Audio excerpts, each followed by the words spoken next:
बिस्मिल्लाहिर्रहमानिर्रहीम। इय्याका नअबुदु व इय्याका नस्तईन। अस्सलाम वालेकुम रहमतुल्लाहि व बरकातुहू नाज़रीन, उम्मीद करता हूँ आप सब खैरियत से होंगे और आप लोगों की ज़िंदगी बहुत अच्छी गुजरी होगी। आज है 11 मई, साल है 2022।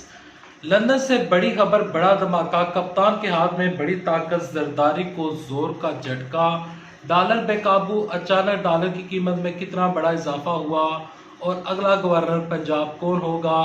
जो साबका गवर्नर पंजाब थे उमर सरफराज चीमा का क्या बयान सामने आया है, इमरान साहब का क्या बयान है, नवाज शरीफ क्या कहते हैं, शहबाज शरीफ लंदन में क्या कर रहे हैं, जरदारी को किस तरह बड़ा लगा है बुरा झटका, और डॉलर की जो प्राइसेस है वो क्यों बढ़ रही है, तमाम तर चीज़ें डिस्कस करूंगा। लेकिन डिस्कस करने से पहले, आगे बढ़ने से पहले आप सबसे एक छोटी सी गुजारिश है कि अगर आप पाकिस्तान से रिलेटेड, दुनिया जहाँ से रिलेटेड खबरें जानना चाहते हैं तो इस वीडियो को लाइक कीजिएगा, चैनल सब्सक्राइब कीजिएगा, साल अगर नोटिफिकेशन बेल दबाइएगा ताकि जो आने वाले वीडियोस हैं आप उनको मिस ना कर सकें। सबसे पहले मैं आपके साथ जो कि साबिक गवर्नर पंजाब उमर सरफराज चीमा का एक बयान सामने है, वो पहले मैं आपके साथ बयान शामिल करना चाहता हूँ। साबिक गवर्नर पंजाब जो है उमर सरफराज चीमा कहते हैं कि ब्यूरोक्रेसी को गुंडा बनाकर असम्बली पर दावा बोला गया। साबिक गवर्नर पंजाब, गवर्नर हाउस जैसी जगह को महफूज करना चाहिए। उमर सरफराज चीमा साहब, उमर सरफराज चीमा जो कि इमरान खान साहब ने उनको अपॉइंट किया था बहसीत गवर्नर पंजाब, वो अपनी जिम्मेदारियां निभा रहे थे। और जो सदर पाकिस्तान है उन्होंने बाकायदा तौर पर जो कि शहबाज शरीफ ने उनको रिक्वेस्ट की थी, उनको एक ख़त लिखा था कि आप गवर्नर पंजाब को हटा दें। तो उसके ऊपर सदर पाकिस्तान ने कहा था कि नहीं, हम इनको नहीं हटाएंगे क्योंकि इन्होंने कोई आइन की खिलाफवर्जी नहीं की है, इन्होंने कोई भी आय का कोई कानून नहीं तोड़ा है, ना ही इनके ऊपर किसी किस्म का कोई केस मौजूद है कि जिस कोई बुनियाद बनाकर और जिस केस को बुनियाद बनाकर और इन तमाम तर चीज़ों को बुनियाद बनाकर इनको इनके ओहदे से हटा दिया जाए। तो उन्होंने वो रिक्वेस्ट मुस्तरद कर दी गई थी। तो उसके बाद बाकायदा तौर पर हमदा शहबाज शरीफ और जो शहबाज शरीफ साहब है उनकी जानब से बाकायदा तौर पर जो गवर्नर पंजाब है उनको उनके ओहदे से हटाया गया है। गवर्नर पंजाब कहते हैं कि ये एक गैर आइनी तरीके के साथ इन्होंने मुझे हटाया है और उनके हटाने के बाद अब एक आइनी बुरान पैदा हो चुका है पंजाब में। पंजाब में इस टाइम जो आइनी बुरान पैदा हुआ है, गवर्नर पंजाब की सीट पर कोई नहीं बैठा हुआ। तो जब गवर्नर पंजाब की सीट खाली होती है तो आइन के मुताबिक, कानून के मुताबिक जो स्पीकर इस असम्बली होते हैं, चाहे वो नेशनल असम्बली के हों या फिर जो पंजाब असम्बली के हों, तो वो कायम जो गवर्नर पंजाब बनते हैं। लेकिन जो यहाँ पर परवेज इलाही साहब हैं उन्होंने बाकायदा तौर पर इससे मादरत कर लिया, उन्होंने हाथ खड़े कर दिए। वो कहते हैं कि अगर मैं इस टाइम गवर्नर पंजाब बन गया तो जो बाकायदा तौर पर पंजाब असम्बली की जो स्पीकर की सीट है वो खाली हो जाएगी, जो कि मैं नहीं चाहता। क्योंकि हमदा शहबाज शरीफ का जो इलेक्शन हुआ था और आर्टिकल 63A की जो कार्रवाई बाकी है उसके ऊपर हमदा शहबाज शरीफ की जो हुकूमत है, अब उन्हीं लोगों के सहारे हमदा शहबाज शरीफ की हुकूमत खड़ी है। तो लिहाजा मैं अपनी सीट के ऊपर रहूँगा और हमदा शहबाज शरीफ के खिलाफ कार्रवाई करेंगे। इनको गैर आइनी तरीके के जरिए जो कि इन्होंने इक़्तिदार के ऊपर कब्जा किया, हम इनको करने नहीं देंगे। लिहाजा हमदा शहबाज शरीफ को उनकी सीट से रुखसत होना पड़ेगा। ये CM पंजाब नहीं है, हम इनको तस्लीम नहीं करते। ऐसा कहना है इमरान साहब का और ऐसा कहना है चौधरी परवेज इलाही का। बढ़ते हैं अगली खबर की जानिब। अगली खबर यह है कि डॉलर बेकाबू हो चुका है। इंटरबैंक में डॉलर मजीद महंगा, 1.34 पैसे का मजीद बड़ा इजाफा हुआ है। डॉलर की नई प्राइसेस जो सामने आई हैं वो है 190 रुपीज़ का $1 इस टाइम पाकिस्तान में फ़रोख्त हो रहा है। 190 रुपये का डॉलर बढ़ना, पाकिस्तान के रुपया कमज़ोर होना, ये एक बहुत बड़ी वार्निंग सिग्नल है पाकिस्तान के लिए। क्योंकि पाकिस्तान का जो रुपया है उसमें मुसलसल कमी हो रही है, पाकिस्तान के रुपये की कदर में मुसलसल कमी हो रही है, पाकिस्तान का रुपया नीचे गिर रहा है, डॉलर ऊपर इंक्रीज़ हो रहा है और डॉलर की प्राइसेस को देखकर, महंगाई की प्राइसेस को देखकर बाकायदा तौर पर जो शहबाज शरीफ हैं वो लंदन रवाना हुए हैं। उनकी लंदन की क्या खबरें हैं वो आगे चलकर डिस्कस करते हैं। इमरान खान साहब के दो बयानात सामने आए हैं। साबिक प्राइम मिनिस्टर इमरान खान साहब ने कल जेलम के जलसे में खड़े होकर कहा कि आसफ जरदारी, मैं सिंध आ रहा हूँ, ये सिंध तुम्हारे हाथ से निकल गया है। आज इमरान खान साहब का नया बयान सामने आया। वो कहते हैं कि काश्तकार तबाह हो गए हैं, जरदारी की मिलें बढ़ रही हैं, हकीकी आज़ादी के लिए सिंध के अवाम के पास जाऊंगा। यानी कि अब कप्तान इमरान खान साहब ने सिंध का दौरा करने का ऐलान कर लिया है। वो कहते हैं कि अगली दफ़ा मैं सिंध से जीतूंगा, जरदारी से सिंध को आज़ाद करवाऊंगा। जरदारी ना सिंध को पानी दे रहे हैं, ना काश्तकारों को पानी मिल रहा है, बल्कि जो गरीब अवाम है उनको भी पानी नहीं मिल रहा, तो लिहाजा मैं सिंध को आज़ाद कराऊंगा।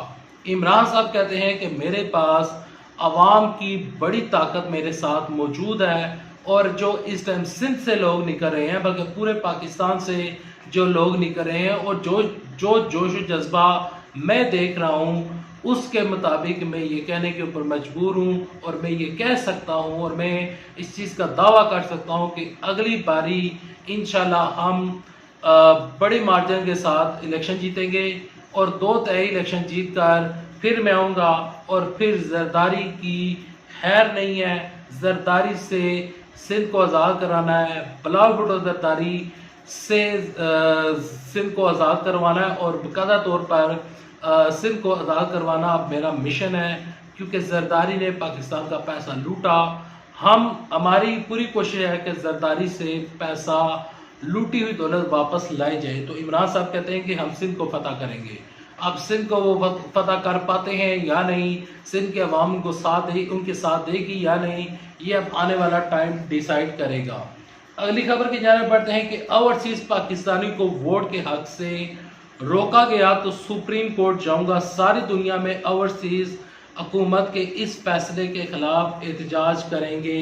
साबिक वफाकी वजीर दाखिला शेख रशीद साहब, जो नई हुकूमत आई है शहबाज शरीफ की हुकूमत, नूर आलम ने पार्लियामेंट में एक बिल पेश किया है, और वो बिल है ओवरसीज पाकिस्तानियों की जो वोटिंग का जो कानून इमरान साहब ने बनाया था, और ईवीएम मशीन्स के ऊपर जो तमाम तर इमरान साहब ने कवानीन बनाने की कोशिश की थी।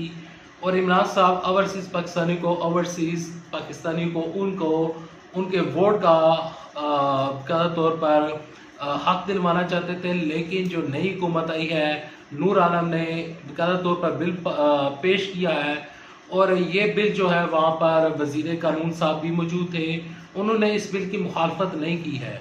तो लिहाजा इमरान साहब ने जो कानून बनाए थे, नई हुकूमत उन कानून को उड़ा देगी। और शेख रशीद साहब कहते हैं कि अगर इस कानून को उड़ाने की कोशिश की गई, अगर ओवरसीज पाकिस्तानी से उनके वोट का हक छीना गया, तो वो सुप्रीम कोर्ट जाएंगे। यहाँ पर अगली खबर की जानिब पढ़ते हैं कि अमेरिका से एक बड़ा बयान सामने आया है। अमेरिकन जो इस टाइम तर्जुमान है, अमेरिकी महकमा खारजा के जो तर्जुमान है, वो कहते हैं कि इमरान खान के इल्ज़ामात बेबुनियाद हैं। अमेरिका प्रोपेगेंडे और झूठ को तल्कात की राह में रुकावट नहीं बनने देंगे। तर्जुमान अमेरिकी महकमा खारजा, यानी कि वो कहते हैं कि इमरान साहब ने जो साइफर का कहा है वो साइफर झूठा है, बेबुनियाद है। हम ऐसे किसी चीज़ को नहीं मानते। इमरान साहब हमारे और जो न्यू हुकूमत है और हमारे अमेरिका और पाकिस्तान के तल्कात को ख़राब करने की कोशिश कर रहे हैं, हम ऐसा नहीं करने देंगे। लेकिन अमेरिकी महकमा खारजा के ये जो बयान है, मैं इसको अहमियत नहीं देता, क्योंकि मैं अमेरिका की किसी बात को नहीं मानता। अगली खबर की जानिब बढ़ते हैं कि पाकिस्तान के हालात पर हंगामी इजलास, वज़ीर आज़म वफ़द के अवराल लंदन पहुँच गए हैं। लंदन में वो नवाज शरीफ के साथ मुलाकात करेंगे। नवाज शरीफ के साथ मुलाकात होगी और मामला तय होंगे कि आगे क्या करना है। इलेक्शन तो नहीं होने जा रहा, इलेक्शन की कॉल नहीं आएगी। इस टाइम इसहाक डार से फार्मूला लेने की कोशिश करेंगे शहबाज शरीफ साहब के, आप कोई फार्मूला बना कर दें और उस फार्मूले के तहत हम आटे की प्राइसेस कम कर देंगे, डॉलर की प्राइसेस कम कर देंगे, डॉलर हो सकता है कि 160 रुपीज़ तक कर दिया जाए, लेकिन वो मसनूई होगा। उससे पाकिस्तान की में तरक्की नहीं आएगी, बल्कि पाकिस्तान के ऊपर मज़ीद बोझ पड़ेगा और पाकिस्तान के लिए ये एक अलार्मी सिग्नल है। अगली खबर की जानिब बढ़ते हैं जी। लंदन से बड़ी खबर है जी। नवाज शरीफ साहब कहते हैं कि इमरान खान साहब से आइंदा इलेक्शन में मुकम्मल जान छूट जाएगी। इमरान खान ने वो तबाही मचाई है कि जिसकी कोई मिसाल नहीं मिलती। नून लीग के कायद और साबिक वज़ीर आज़म की गैर रस्मी बातचीत। कहते हैं कि इमरान साहब ने 3 साल में बेड़ा गर्क कर दिया, लेकिन जो उन्होंने 30-35 साल हुकूमत की, ये लोग जो है वो हुकूमत भूल जाते हैं और अपनी जो गलतियां हैं उनको भूल जाते हैं। कहते हैं कि इमरान साहब ने महंगाई की है, तो अब इमरान खान साहब अगले इलेक्शन में नहीं होंगे, क्योंकि नून लीग चाह रही है कि फार्म फंडिंग केस के ज़रिए इमरान साहब को नायल करवा दिया जाए, अदालतों से इमरान साहब को नायल करवा दिया जाए और इमरान साहब के ऊपर मज़ीद केस अभी खुलेंगे, कई केस सामने आएंगे, ऐसे केस सामने आएंगे जिनका इमरान साहब को भी नहीं पता होगा, लेकिन वो केस सामने ज़रूर आएंगे।